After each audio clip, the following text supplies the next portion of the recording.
Bush and his Confederates in the media may actually face what they fear the most, a fair fight. And wouldn't that be the most fun of all?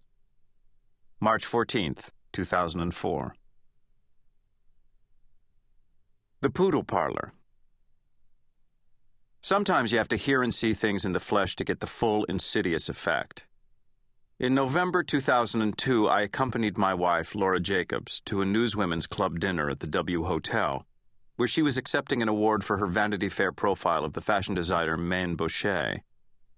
Dinner was preceded by a cocktail reception where the decibel level quickly reached that of a submarine drill in Run Silent, Run Deep. Then everybody was ding-dinged into the banquet room. The keynote speaker for the awards ceremony was Judith Miller, the Pulitzer Prize-winning national security correspondent for the New York Times and the author of Germs, Biological Weapons and America's Secret War. On television, Miller is a sprightly organism, with her Girl Scout bangs, chipmunk cheeks, and bubbly laugh, but this evening she sounded starched and valedictorian. Some valedictory. Invoking the horrors of September 11, a morning that permanently resides in the dark back room of every New Yorker's mind, she warned of possible worse inflictions to come. The mass scything threatened by biochemical terrorism. Holding up her hand and spacing her thumb and index finger apart just so, she told the audience as they buttered their dinner rolls that a vial of toxic material this small could wipe out everyone in the room. That put a slight damper on things, as allusions to anthrax and smallpox tend to do. Miller had her own anthrax scare in the autumn of 2001, which added to the dramatic impact. In her own baccalaureate manner, Miller was emulating the fat boy in the Pickwick Papers who says, "I wants to make your flesh creep." I could have happily beamed her with a dinner roll, not only because her keynote address lacked a proper sense of occasion, casting a preachy pall over an event intended to acknowledge and celebrate outstanding journalism, and not only because she seemed to take prim glee in lifting our eyes to the dangerous world out there, unspooling the possible scenarios by which we were going to die hopeless, horrible deaths, flapping on the floor like poisoned fish. No, what really got up my snoot about Miller's doomsday preview was that she didn't sound like a journalist. She sounded like a jingoist, as if sowing anxiety were her second job, and she had forgotten what her first job was.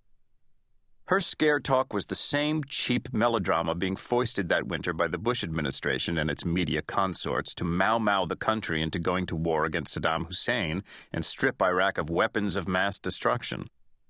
By November 2002, it was evident to anyone not on glue that the United States was determined to oust Hussein by force. The United Nations Scheherazade dance of diplomacy as troops massed in Kuwait, Qatar, and Bahrain was nothing more than a diaphanous divertisement.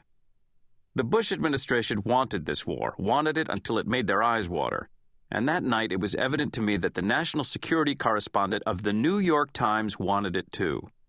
I knew from reading the papers, watching TV like a maniac, and pinballing across the internet that the press had unplugged and warehoused its bullshit detectors after September 11th, becoming an accessory to the Bush agenda, its amplifier. But it was one thing to observe such cheerleader behavior on screen and in print, and another to see it up close and in person, vis-a-vis, as Tennessee Williams used to drawl. Judith Miller personified a media elite that wasn't standing up to the government, but standing alongside the government, practically rubbing shoulders. Well, they got the war they wanted, and the next time I saw Miller, it was on a Charlie Rose panel the Monday after Saddam Hussein had been scraped out of his spider hole. Her forehead should have been flat on the table, her head hung in shame. If reporters who live by their sources were obliged to die by their sources, New York Times reporter Judith Miller would be stinking up her family tomb right now, Jack Schaefer had written in Slate. In the 18-month run-up to the war in Iraq, Miller grew incredibly close to numerous Iraqi sources, both named and anonymous, who gave her detailed interviews about Saddam Hussein's weapons of mass destruction.